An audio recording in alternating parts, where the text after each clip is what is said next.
Il y a des nuits où t'arrives pas à dormir la nuit. Pas parce que t'as mal quelque part, mais parce que tu te refais le film en boucle, d'une chose que tu n'as pas encore, mais que tu désires profondément. Je m'appelle Shahinez, je suis thérapeute spécialisée dans la thérapie de couple et dans la sexothérapie et je te souhaite la bienvenue dans ma chaîne YouTube. Alors ça fait longtemps que je dois lancer ma chaîne. Et voilà, les aléas de la vie, la timidité aussi, parce que c'est une plateforme qui m'a toujours... Donc, sois la bienvenue. Ici, c'est ta safe place. Ici, on parle de tous les sujets un peu tabous, les sujets auxquels parfois on a peur de faire face, avec bienveillance, sans jugement et, comme je te le disais, sans tabou. Aujourd'hui, je vais parler d'un sujet qui est difficile pour moi parce que je suis en plein dedans. Je suis en train de le vivre. C'est la tolérance à l'insatisfaction. Donc, je vais colorier en même temps, histoire de me mettre un petit peu à l'aise. Pour te la faire courte, donc moi, je suis expatriée en Algérie depuis 2 ans maintenant. Je vais vraiment y aller droit au but parce que c'est pas le sujet de la vidéo et que je veux juste vous parler de mon sentiment après et que vous compreniez si vous aussi vous avez vécu ou vous avez un peu ce sentiment quand vous êtes face à quelque chose que vous voulez mais que vous n'avez pas. Vous n'êtes pas capricieuse, attention. Je vais vous expliquer tout ça. Donc voilà, là aujourd'hui, quand je suis arrivée plutôt en Algérie, on a pris un logement, voilà, comme un HLM en France, l'équivalent d'un HLM en France. Alors qu'en France, on vivait dans une très grande maison avec mon mari. J'ai accepté ce changement parce que voilà, on arrive dans un pays, on connaît pas bien les quartiers, etc.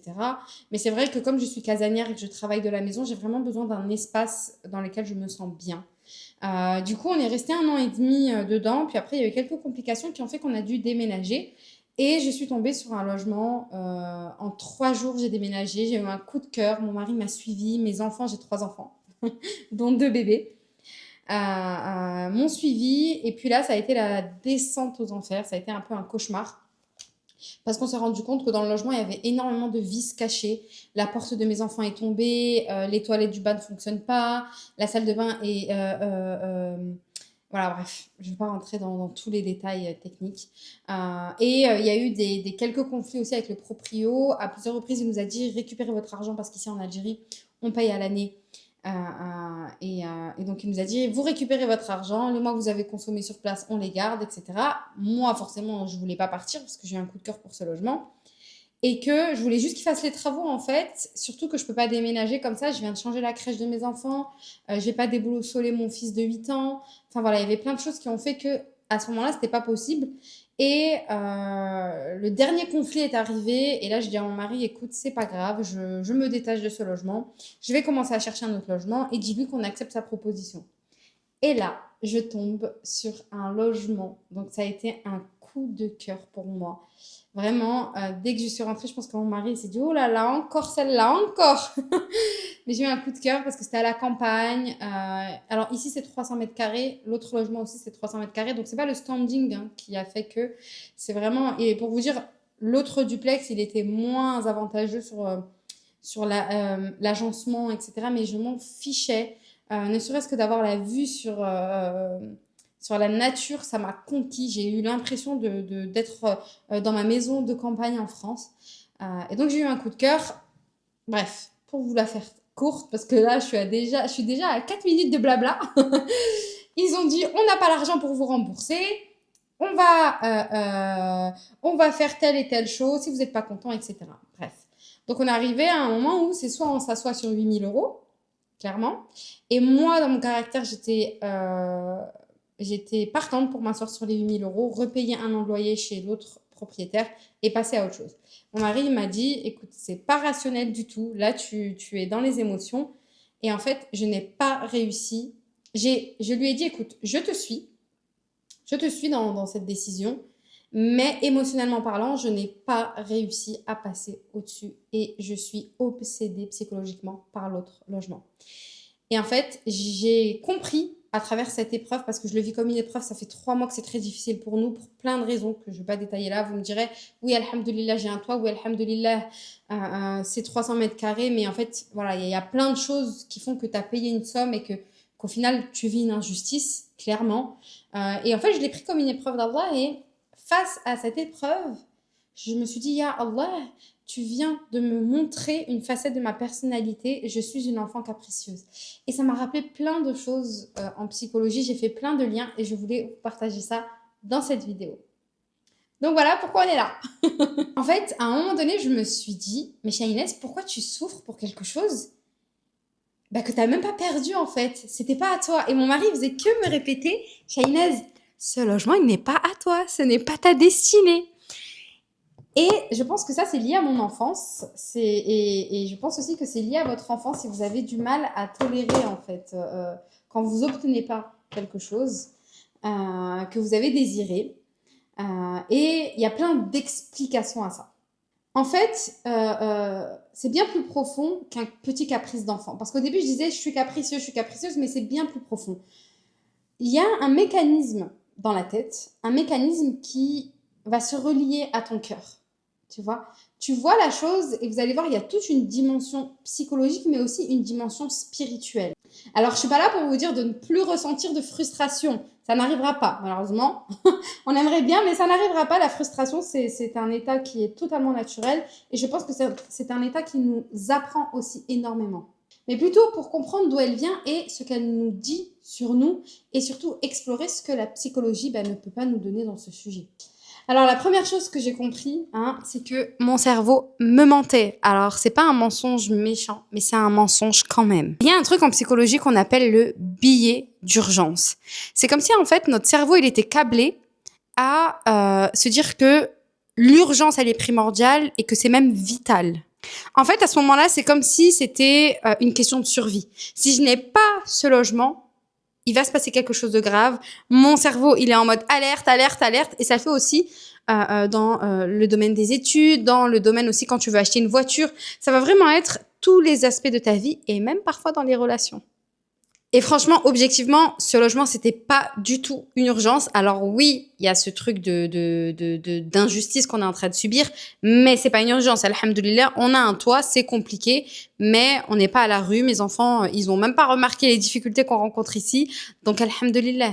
Et en fait, ça sonne en toi comme une alarme et ça te dit, en fait, c'est la petite voix qui te dit, c'est maintenant ou jamais. Si tu l'as pas maintenant, tu vas jamais retomber sur ça. Tu vois, et mon mari il me disait, mais Shahinez, tu te comportes comme s'il n'y a pas d'autre logement. Parce que là, on a encore 9 mois dans ce logement-là. Il me dit, c'est comme si tu me disais, là, dans ton discours, que pendant 9 mois, on va pas retrouver un logement. On a 9 mois. Subhanallah, calme-toi. Et moi, je lui ai expliqué, non, on retrouvera pas ce logement, je t'assure, il faut qu'on prenne ce logement. Et j'essayais. Et tu vas trouver toutes les issues farfelues à ce moment-là parce que tu es dans ton mal-être et parce qu'il y a ce truc de c'est urgent, ça clignote. Et en fait, on fait tout ça dans la vie. On transforme une envie comme si c'était une urgence. Donc là, la question en fait à se poser, c'est est-ce que c'était réellement urgent, Ça, c'est la première chose à faire pour essayer de relativiser parce que à ce moment-là, on a beau te donner 1 milliard de contre-attaques, toi, t'es déterminé. Et si t'es tête de mule comme moi, ma chérie, ouais, t'es déterminé à ce moment-là. Bon, ça serait cool que je commence à dessiner. J'avais pris ce petit truc à Cultura, je crois. J'avais commencé en live. Là, je vais continuer avec ce micro. Faudrait que je l'accroche. Ce serait cool, ouais.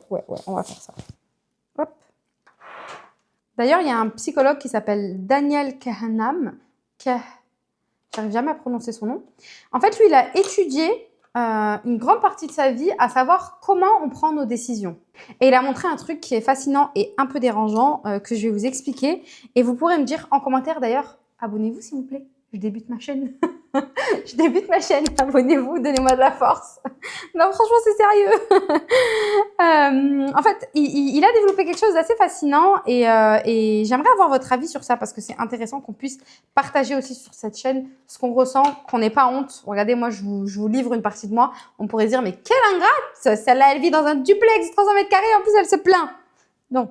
Et voilà, j'ai aussi des émotions. Et en fait, lui, il explique qu'on souffre 2 fois plus de perdre quelque chose plutôt que de ne l'avoir jamais eu. Donc en fait, moi, j'étais en train de souffrir d'une perte d'un logement que je n'ai jamais eu, qui n'a jamais été à moi, qui n'était même pas ma destinée, juste parce que je l'avais vu, je m'étais projetée, je l'ai regardé, j'ai filmé, je me suis imaginée et je vous dis, à la sortie de ce logement, j'étais déjà en train de... J'ai pris les mesures, déjà en train de regarder le toboggan que j'allais acheter à mes enfants.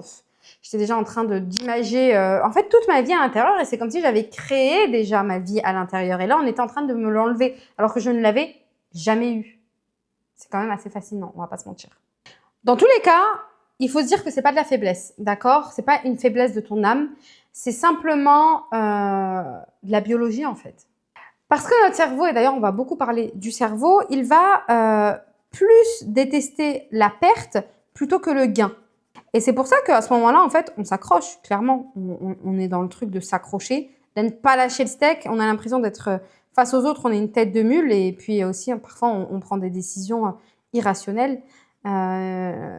Souvent dans les relations aussi, hein, quand on est face à un homme qui montre tous les signes qu'il nous traite mal et qu'il n'est pas fait pour nous. Et pourtant, on va forcer parce qu'on a imaginé notre vie future avec lui, on a imaginé les bons moments, on a imagé notre bonheur, alors qu'il nous a rien donné. Il a même pas, même une once de bonheur, il nous l'a pas donné. Mais à ce moment-là, on a créé quelque chose. La relation, elle est déjà créée. Comme moi, en fait, ma vie, elle était déjà créée dans ce duplex. Donc, il est à moi et je ne veux pas le partager à ce moment-là, clairement. Bon, il va quand même falloir que je me concentre pour ce coloriage. Hein. En fait, il y a une chose à se dire, c'est qu'on pleure un deuil avant même qu'on ait perdu quelque chose. Et ça, c'est hyper fort. Si ça te touche, rappelle-toi de ça. Je suis en train de pleurer un deuil que je n'ai même pas encore eu. Je ne l'ai même pas encore eu dans mes mains. Là, ce taille-crayon, je l'ai, il est à moi. Ce logement, il n'était pas à moi. Et mon mari me disait, ce n'est pas ta destinée, il faut que tu comprennes. Et moi, je pleurais. Oui, mais je suis frustrée, tu comprends. La honte. C'est fait pour ça, un mari. Hein, c'est fait pour nous écouter, pour nous épauler. C'est fait pour entendre nos mots et ne pas les retourner contre nous. Quand on est en pleine vulnérabilité, il aurait pu se dire, c'est quoi cette gamine capricieuse? Mais il m'a compris et puis je le remercie pour ça. En tout cas, tout ça, ça ramène à une question bien plus profonde. C'est vraiment, c'est quoi ma capacité à tolérer l'écart entre ce que je veux et ce que je peux avoir? Vous voyez ou pas? Et en psychologie, en fait, on va appeler ça la tolérance à la frustration. Comment tolérer cet espace inconfort entre le désir, voilà, le fait de vouloir quelque chose, et la réalité? Ça pique. Franchement, ça pique mon ego. Je voulais faire cette vidéo il y a 2 jours et puis je me suis dit, ça sert à rien, tu vas pleurer pour un logement et ils vont se moquer de toi. Alors qu'à ce moment-là, je souffrais vraiment. Là, ça va un peu mieux. Donc, c'est pour ça que je me suis posée. Je me suis dit, ce soir, je tourne. D'ailleurs, il y a un chercheur américain qui avait fait une expérience avec des enfants in Guimauve. En gros, il avait mis, comme on l'avait vu un peu dans la trend de TikTok, où on mettait les enfants face à des bonbons et on leur disait, tu attends que maman elle arrive pour manger les bonbons, ok? Et ils leur mettent une assiette avec des bonbons, vous l'avez certainement vu. Bah, à la base, ça c'est une étude d'un chercheur américain. Et en gros, il avait mis une bonne et belle guimauve devant un panel d'enfants et il a étudié en fait pendant plusieurs années leur vie. Et bien, sachez que tous les enfants qui ont résisté à la tentation, là, la frustration finalement de ne pas pouvoir manger la guimauve parce qu'il était parti et qu'il l'attendait, ils ont eu une meilleure tolérance à l'âge adulte, à la frustration, et ils ont fait de meilleurs choix. Parce que quand t'as du mal en fait à supporter la frustration, tu vas prendre des décisions très très vite. Et je vous donne encore un exemple pour ce foutu duplex. Ici, c'est un très très beau duplex. J'ai vraiment eu un coup de cœur incroyable. Et en fait, mon mari m'expliquait, Shainez, tu as vu le duplex mardi, vendredi, on était en train de signer le bail. Tu vois, tu t'es pas laissé le temps de réflexion, tu m'as dit c'est lui, je sais c'est lui. Et en fait, peut-être que si tu avais pris le temps à ce moment-là, eh ben, on se serait évité toutes ces galères. Et là, tu as pas ce réflexe de te dire, ah, peut-être que Allah, il est en train de me protéger de quelque chose, là, à ce moment-là. Pourquoi tout ne s'est pas aligné, il nous a pas rendu notre argent comme lui-même l'a proposé, etc. C'est peut-être qu'Allah, il en a décidé autrement pour une raison qui ne m'est pas connue aujourd'hui, mais qui me préserve d'un mal. Vous voyez un peu? Donc, c'est important de bien prendre le temps de réfléchir et je vais vous expliquer juste après, spirituellement parlant, pourquoi c'est important et pourquoi, en fait, vous ne louperez jamais rien dans votre vie. Si vraiment tu fais preuve de tawakkul, tu vas rien louper dans ta vie. Et c'est pour ça que je dis souvent, la psychologie, quand je suis en thérapie, etc., avec mes patientes, la psychologie, elle a des limites que seul Allah il peut nous apporter. Vous voyez? Et c'est ça qui est magnifique, c'est qu'on n'est jamais finalement, on n'est jamais perdu, on n'est jamais abandonné par Allah. Parce que même quand on ne trouve pas les réponses, tu vois, dans tout ce qui est psychologie, neurosciences, etc., eh ben, on va les trouver auprès d'Allah. Et puis, de toute façon, auprès d'Allah, on trouve toutes les réponses en réalité. Donc, vous l'aurez compris, parfois, nous, à l'âge adulte, eh ben, on est ces enfants hein, devant la guimauve et avec tous les spécificités la psychologique que je vous ai expliquées, ça se mélange. Et puis, à ce moment-là, c'est ça que je veux et rien d'autre. Mais c'est pas forcément ce qui est bon pour moi sur le long terme. Une chose est sûre, c'est que cette tolérance, elle se travaille. La tolérance, en fait, c'est un muscle. Et donc, à chaque fois que tu vas essayer de le renforcer, ça va être en te battant contre cette envie de céder, en fait, tout simplement, hein, à cette frustration et de céder à ton envie du moment. La psychologie, de par mes études, hein, ça m'a beaucoup aidé à comprendre un peu comment je fonctionnais. Ça m'aide au quotidien, c'est vrai, mais la psychologie, comme je vous disais, elle a des limites. Elle a des limites parce qu'elle va pas pouvoir répondre à tout. Et comprendre, ça suffit pas toujours pour guérir. Ça, c'est important aussi de le dire. Et donc, c'est là que ma foi, elle est rentrée en jeu. Et là, ma chérie, on va parler de choses sérieuses. Et je vais vous dire la vérité, quand les obstacles ils sont arrivés, donc à travers le fait que tout ne soit pas aligné, à travers les paroles de mon mari, à travers les conflits aussi qu'on a avec le proprio, à un moment donné, ça fatigue l'esprit aussi. Moi, je suis une peace and love dans l'âme, donc c'est vrai que d'être en conflit, de devoir batailler, c'était compliqué, mais tout ça, je les ai pas pris comme des signes en fait. J'entendais, mais je n'écoutais pas. Je sais pas comment vous expliquer. J'entendais tout ça. C'était des signes. C'est comme quand, par exemple, je vais vous raconter une histoire. J'avais une amie à moi qui partait à la piscine avec une amie à elle, du coup. Et elle me disait, écoute Shahinaz, on est parti à tel endroit, c'était fermé. On est parti à tel endroit, c'était fermé. Elles ont fait au moins 5 piscines. Tout était fermé. Et plutôt que de voir ça comme un signe, elles voulaient aller à la piscine, à la forcer. Elles sont allées dans une autre piscine, dans une autre ville. Pam, sur la route, accident. Subhanallah. C'est pour vous dire, parfois, c'est devant nous. Mais quand on veut quelque chose, on a du mal à stopper, en fait, et à se dire, c'est peut-être juste pas le moment dans ma vie. Il y a quelque chose de meilleur qui m'attend. Aujourd'hui, plutôt que d'aller à la piscine, je vais aller me promener au parc. Aujourd'hui, plutôt que de déménager dans ce duplex, eh ben, je vais prendre mon temps. Parce que c'est 8 000 € l'année. Donc, c'est quand même un budget colossal. Ouais, c'est compliqué, mais on apprend. Et on apprend toujours. Et il n'y a pas d'âge pour apprendre, clairement. Et ça, je pense que c'est aussi lié à mon enfance parce que j'ai toujours eu tout ce que je voulais. Et parfois, en réalité, même quand tu n'as pas eu ce que tu voulais, tu peux ressentir ça parce que justement, tu as toujours été frustré finalement. Donc, à l'âge adulte, tu vas chercher à donner plus, à offrir plus à tes enfants. Voilà. Donc, on va dire que les deux profils, en réalité, là, ils sont concernés, quoi. En tout cas, je suis arrivée à un stade où, quand je ressentais vraiment de la frustration, je me suis demandé finalement, est-ce que cet attachement-là que je ressens pour des murs, c'est sain? Et j'ai compris que c'était hyper malsain. Et c'est pareil, posez-vous la question là tout de suite en mettant pause à la vidéo. Est-ce que ce que je ressens pour cet homme, c'est sain? Est-ce que ce que je ressens pour cette voiture que je veux tant, c'est sain? Parce qu'en fait, le mal qu'elle te fait, ce n'est pas normal. Si tu ressens un mal, même minime, ce n'est pas normal. Et puis en islam, on appelle ça hubb al-dunya. Quand tu aimes le monde d'ici-bas. Alors attention, hein, c'est pas un péché de vouloir un beau logement, une belle voiture, un mari qui est sain. C'est pas un péché, c'est de se rappeler que tout ce que Allah va me donner, ça doit rester dans ma main. Je dois faire en sorte, en tant que musulman, d'avoir des belles choses, de faire des sadaqas, voilà, il y a plein de choses. Allah et le prophète sallam, il nous a pas appris la médiocrité. Non. Au contraire, le musulman, il doit toujours chercher l'excellence. Il doit toujours chercher à se surpasser, que ce soit dans l'apprentissage, que ce soit avec les autres, que ce soit avec ses enfants, avec le mari. Tu dois toujours chercher. Et c'est d'ailleurs ce que je veux vous aider à faire à travers cette chaîne YouTube parce que j'ai tellement de tips, tellement. Je vous rappelle d'où je viens pour celles qui me connaissent. Avec un garçon, j'ai passé mes 3 diplômes, levé à 4 h du matin tous les jours pendant 2 ans. Passer mes concours de lecture rapide, mes concours de mémorisation. J'ai des tips, j'en ai et j'en ai. Voilà, c'est juste que j'ai jamais osé partager sur cette plateforme.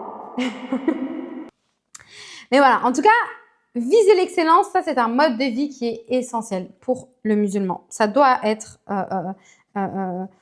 vraiment, vraiment pris en considération de se dire je dois viser l'excellence et comment je fais finalement sans se mettre une grosse pression non plus, hein, mais c'est l'objectif et plus tu mettras la barre haute, plus tu vas faire en sorte de t'y approcher. Alors que si tu mets la barre en bas, bah, tu vas toujours te nourrir en fait du minimum dans ta vie et c'est pas ce que tu mérites parce que Allah il t'a donné une valeur et c'est à toi de nourrir cette valeur tout simplement. Il faut comprendre qu'il y a un seuil hein, dans ce besoin. Et le seuil, il va être dans le fait de comprendre que quand ce que je veux, donc ce taille crayon, je le veux, je ne peux pas l'avoir pour X ou Y raison. Et ça crée en moi une douleur réelle. C'est là où on rentre dans l'amour de la dunya parce que ce taille crayon, il est dans mon cœur, il n'est plus dans ma main. Si je le perds demain, normalement, je dois m'en remettre à Allah. Mais le fait que je lui ai laissé une place quelque part dans mon cœur, ça a pris le dessus sur quelque chose. Donc, il a une place qu'il n'a pas à avoir à ce moment-là. Vous voyez? Et c'est là où tu vas avoir des comportements où tu dors mal, où tu forces contre tout. Par exemple, pour un homme, si rien n'est aligné et que vous ne pouvez pas vous marier pour X ou Y raison, c'est peut-être un signe, ma chérie, les parents qui refusent, l'argent qui ne rentre pas, les conditions que tu as données qui ne sont pas respectées. Tout ça, ce sont des signes. Et si tu penses que... En fait, il faut vraiment te questionner. Est-ce que je suis en train de faciliter les choses ou est-ce que je suis en train de forcer les choses qui finalement, en fait, peut-être que Allah, il me préservait de quelque chose. Mais Allah, il est aussi... il va nous apprendre aussi à travers nos épreuves. Ça, c'est indéniable. Comme moi, avec ce duplex, j'ai forcé pour l'avoir en 3 jours. Qui déménage en 3 jours? Bah, personne, en réalité. Et encore moins avec un bien d'une aussi grande valeur, quoi. C'est le signe que le cœur, il s'y est attaché bien plus qu'il ne devait. Voilà. Ça, c'est une évidence, quoi. Alors, attention, je sais que cette prise de conscience, elle fait mal. Hein. Moi-même, quand j'en ai pris conscience, j'en ai souffert. Parce qu'on n'est pas censé autant souffrir pour du béton. Pour ma part. Mais aussi pour un être humain. Parce qu'un homme, c'est quoi? C'est une petite fourmi hein, sur cette terre. Comme nous-mêmes, femmes, on est une petite fourmi sur cette terre. Un vent et il s'envole. Et comme j'aime le dire, le but d'une vie, c'est pas le mariage. Hein. Le but d'une vie, c'est adorer Allah Azzawajal à travers ce mariage. Et ça, voilà. Parfois, on a du mal à le matérialiser, quoi. Et puis, il y a une phrase qui a tout changé pour moi. Ce qui est écrit pour toi ne peut pas t'échapper. Ce qui est écrit pour toi ne peut pas t'échapper. Si ce logement était fait pour moi, si cet homme-là, il est fait pour toi, il ne peut pas t'échapper. Il peut tourner, tourner, tourner, aller à Los Angeles, à Miami, à tout ce que tu veux. Il ne t'échappera pas, ma chérie. Il est dans tes filets. Et attention, à ce moment-là, on comprend que pas ce qui t'est destiné va peut-être t'arriver. Pas non plus, Inch'Allah, ça va marcher. Non, non, non, non, non. Ce qui t'est destiné, ça va t'arriver, quoi qu'il arrive. Ce logement, s'il est écrit pour moi, il sera pour moi. Même il y a 500 visites, il sera pour moi. Point. Si ce diplôme, il est fait pour moi, il sera pour moi. Je vais vous raconter une histoire. Une histoire que j'ai vécue personnellement. Et c'est pour ça que le nefs, il faut tout le temps le nourrir. Et d'ailleurs, je vais lancer mon podcast que j'enregistre la semaine prochaine et j'espère que tu me suivras et que tu m'encourageras dans ce projet. Il va s'appeler Nefsi. Et je t'expliquerai pourquoi Nefsi. Voilà, moi, ça fait 10 ans que je fais mon métier, 10 ans que j'ai créé Femme d'Exception. Tu me retrouveras aussi sur Instagram, je te mets tout en barre d'infos. Mais il y a beaucoup de choses que j'ai compris à travers le Nefsi et c'est pour ça que j'ai décidé de l'appeler Nefsi. Bon, je ne vais pas revenir sur mon vécu personnel, mais en tout cas, à un moment dans ma vie, je vivais de très grosses difficultés. Et j'avais arrêté donc j'étais en médecine, j'avais arrêté pendant 2-3 ans, j'ai eu mon fils, j'avais arrêté les études. Et du coup, une reprise, forcément, dans tout ce qui est Parcoursup, etc., c'est assez compliqué. Donc, je reprends l'école. Enfin, je reprends Parcoursup, etc., je m'inscris. Et je suis peut-être dans la liste 3 à 5 000 au niveau de la liste. Mais les élèves n'avaient pas encore... ceux qui passaient le bac n'avaient pas encore eu leurs résultats. Donc, j'avais quand même de grandes chances. Parce que eux, ils valident leurs vœux. Ils sont prioritaires. S'ils ont leur bac... j'ai jamais souhaité qu'ils n'aient pas leur bac, mais ça m'arrangeait un peu aussi à ce moment-là. Mais en tout cas, ceux qui n'auront pas leur bac, forcément, leurs vœux seront effacés. Ou, par exemple, si elle a mis en vœu de la psychologie, parce que je voulais reprendre mes études en psychologie pour être thérapeute de couple, quand elle met en vœu, en deuxième vœu que elle veut faire la licence en psycho, et ben, si elle a choisi son premier vœu, forcément, ça libère une place. Et donc, j'ai souhaité de tout mon cœur être prise. Et jusqu'à la veille, je n'ai pas eu de réponse. Donc, j'ai compris que c'était mort. Et je vivais une situation financière qui était très compliquée. Et j'ai commencé en fait à imprimer des CV parce que j'ai un bac pro à SSP. J'ai commencé à imprimer des CV pour aller faire auxiliaire de vie. Hein, je n'avais jamais enlevé mon voile, je n'avais jamais travaillé. Donc, c'est vrai que c'était très compliqué pour moi de devoir en arriver à là, en fait. Et à ce moment-là, je sais pas, c'est pour vous dire, le nefs, il se nourrit. Parce qu'à ce moment-là, je n'ai pas eu de difficulté à tolérer la frustration. Tout ce que je me suis dit, c'est « Ya Allah, ce métier n'est peut-être pas fait pour moi. Ya Allah, ce métier, je pense que je m'épanouirai et je pourrais m'épanouir, moi, dans ce métier. » Et alhamdoulilah, je m'épanouis énormément, mais peut-être que c'est pas fait pour moi, Ya Allah. Peut-être que tu me réserves autre chose. Mais Ya Allah, facilite-moi parce que c'est compliqué pour moi d'enlever mon voile. C'est compliqué pour moi de devoir aller travailler en tant qu'auxiliaire de vie. C'est pas l'avenir que j'aurais souhaité pour moi, pour mon enfant, mes futurs enfants. Alors Ya Allah, facilite-moi. Subhanallah, je me réveille le matin avec la notification. Je suis acceptée. Alors que je vous jure que la veille, j'étais au moins entre 3 à 5 000. Je me souviens pas, mais pour moi, c'était quasiment impossible. On était la veille. Ils ont eu les résultats de leur bac. Il n'y a toujours pas de mouvement. C'est que c'est mort. Et j'ai été prise en licence en psychologie et j'ai passé mes études et ensuite, bah voilà, j'en suis là aujourd'hui hein, devant vous. Mais subhanallah, c'est pour vous dire, ça m'était destiné, cette place m'était destinée. Et peut-être que si j'avais pleuré, si je m'étais arraché les cheveux, ben je l'aurais pas eu finalement. Vous voyez ou pas? Donc c'est vraiment réussir à placer sa confiance en Allah tout en faisant les causes. Ça, c'est important. Et d'ailleurs, on va y venir parce que c'est un sujet primordial. Il y a une chose qui est importante, c'est comprendre que le qadar, ce n'est pas une fatalité. Ça aussi, c'est vraiment important de se le rentrer dans la tête. Et c'est Allah qui nous dit, fais-moi confiance. Je connais ce que tu ne connais pas encore. Je connais ce que tu ne connais pas encore. Quand Allah il a créé Adam, alayhi salam, les anges ils lui ont dit, mais pourquoi tu crées Adam? Est-ce qu'on en a vraiment besoin de celui-là? Et Allah, il dit quoi? Je sais ce que vous ne savez pas. Allah, il sait ce qu'on ne sait pas.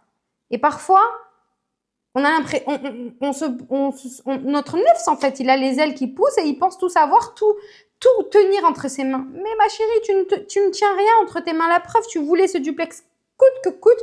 Au final, tu es en train de vivre des galères à l'intérieur et tu te sens mal alors que tu étais bien et que tu as forcé pour déménager. Vous voyez ou pas? Ça, c'est une leçon de vie. En tout cas, c'est une leçon pour moi, clairement.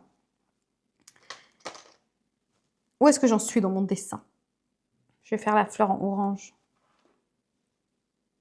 Une chose est sûre, c'est que ce qui tarde n'est pas perdu. Et je dirais même, c'est peut-être en préparation.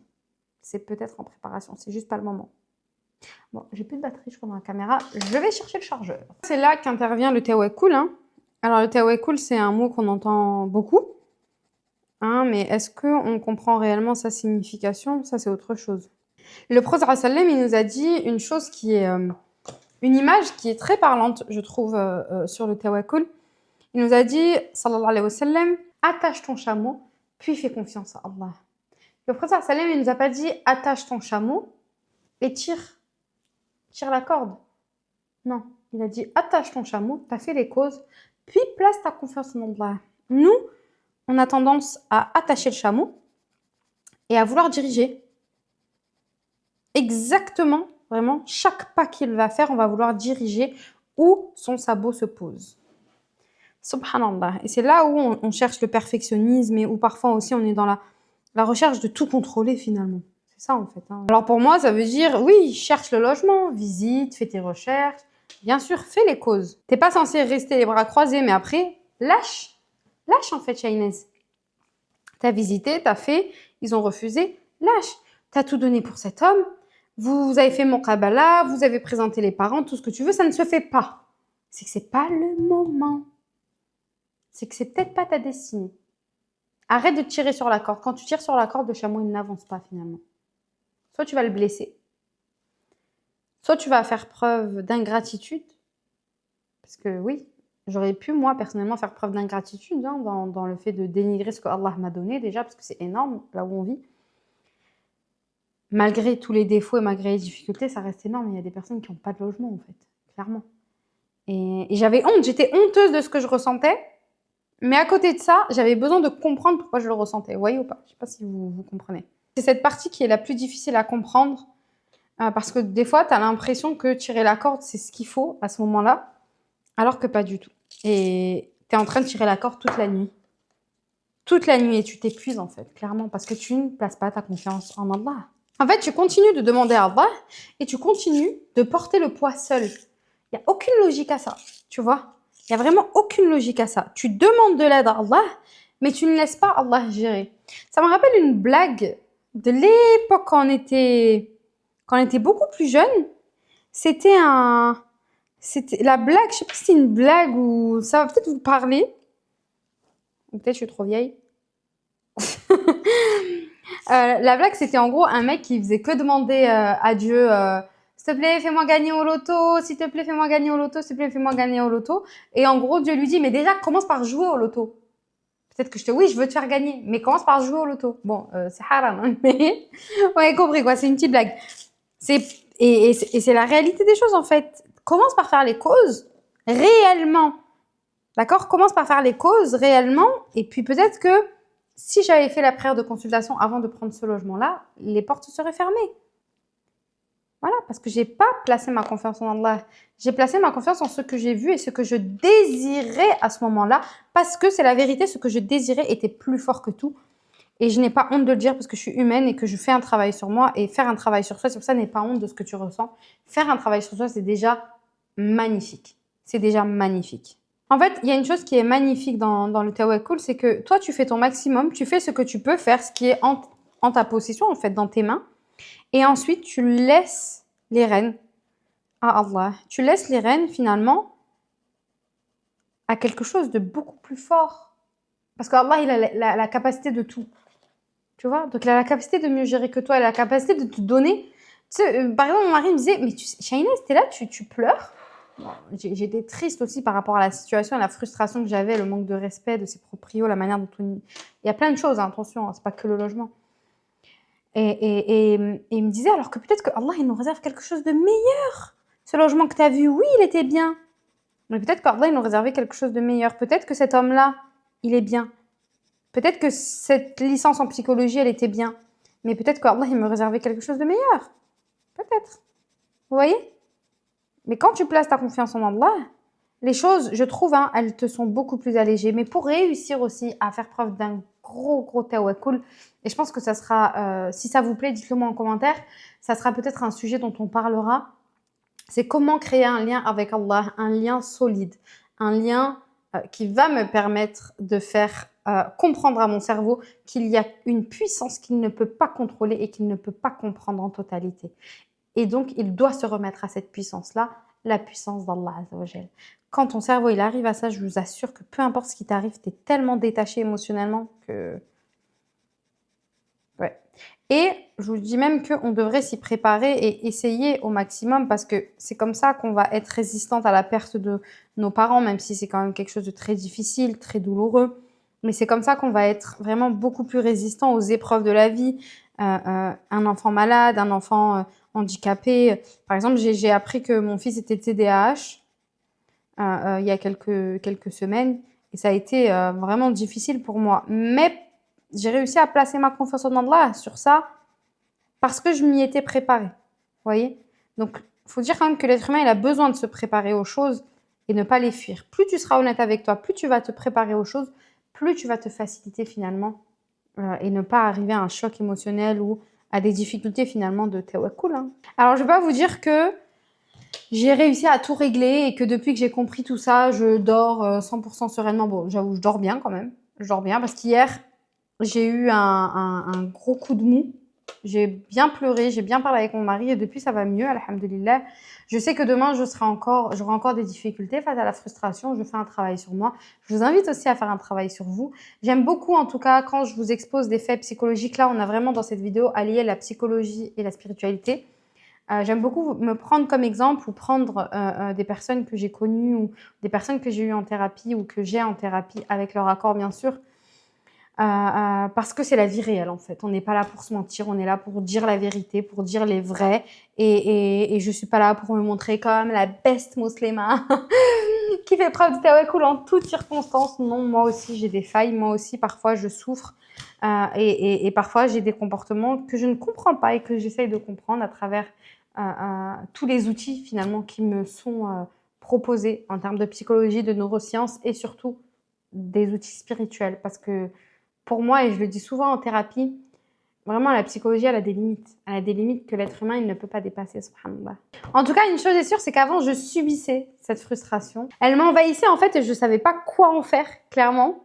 Et maintenant, j'arrive vraiment à comprendre le billet d'urgence qui s'active quand je repense à ce logement ou quand je vais sur Webknis pour regarder un peu. Webknis, c'est un peu l'équivalent du Bon Coin algérien. Et que je regarde un peu les logements qu'il y a pour essayer de me rassurer. Une chose est sûre, c'est que j'arrive maintenant à détecter et surtout quand je sens que je m'attache à quelque chose, et ça je l'ai toujours dit en plus, je l'ai toujours dit, ce qui t'est destiné t'appartiendra, quoi qu'il arrive. Alors écoutez, je colorie, je prends soin de moi, de ma santé mentale, et parce que parfois en fait, lâcher prise à travers des petites actions comme ça, le coloriage, les stickers 3D, je m'y suis mise aussi, et ben c'est une preuve de tawakkul, c'est essayer de relâcher la pression, arrêter de ruminer, la rumination, le brouillard cérébral, essayer d'éteindre tout ça. Tout ça, ce sont des aspects psychologiques dont j'aimerais vous parler à travers mon podcast Nefsi. Abonnez-vous sur ma chaîne YouTube pour que vous ne ratiez rien. Inch'Allah, je tournerai le premier épisode la semaine prochaine. J'ai déjà tout réservé, donc normalement, ça devrait se faire si Allah me le permet. Donc voilà, en tout cas, j'aborderai plein de sujets sur cette chaîne. J'espère que d'ailleurs cette vidéo vous a plu. Soyez indulgents, c'est la première fois que j'ai essayé de mettre un cadre où je ne suis pas totalement face à la caméra. Je suis beaucoup plus à l'aise en live parce que je sais que des gens m'écoutent là à l'instant T. Mais voilà, en tout cas, je teste et puis on verra. J'ai longtemps cherché à faire des montages et tout. Là, je me suis dit, écoute, Shainez, tu t'assois, tu colories, tu discutes avec elle et puis tu verras ce que ça donne. Si toi aussi, tu es en train de vivre une situation similaire, je te dis, ça peut être pour plein de sujets. Quelque chose que tu désires profondément mais qui tarde. Un enfant, par exemple, le fait de vouloir un enfant, le fait de vouloir te marier, le fait de vouloir obtenir un diplôme, le fait de vouloir perdre du poids aussi. Il y a plein d'aspects comme ça de la vie qu'on pense faciles, parce qu'on les a, mais d'autres personnes en souffrent et n'ont pas et souhaiteraient avoir. Et c'est pour ça qu'il faut faire preuve toujours de gratitude envers Allah Azza wa Jal. Sache que ce qui tarde n'est pas perdu. Et ce qui t'est destiné arrivera. Il est pour toi. Cet enfant, il va arriver si c'est ta destinée. Ce mari, il va arriver si c'est ta destinée. Alors pourquoi te ronger le cerveau à chercher un milliard? Place ta confiance en Allah en faisant les causes. Tout simplement. Je fais les causes, un parcours médical, Parcoursup pour les études, commencer à avoir une nutritionniste si c'est la perte de poids. J'essaie vraiment de vous donner un panel de choses, mais même dans la petite envie qui te paraît minime, tout ce que je viens de t'expliquer, ça rentre en jeu. Donc, on garde en tête. Ce qui vous est destiné, les filles, ne peut pas vous échapper. Et parfois, les obstacles, c'est pas des punitions. Tout simplement, ce sont des redirections, on va dire. Je souhaite de prendre soin de vous. Je vous dis à bientôt. Abonnez-vous, likez, commentez. Vraiment, je vais lire chacun de vos commentaires et ça va vraiment beaucoup me toucher et me motiver, surtout dans ce début de lancement de projet. J'ai pas fini mon coloriage, mais il a bien avancé. En tout cas, je vous fais de gros bisous les filles et à très vite.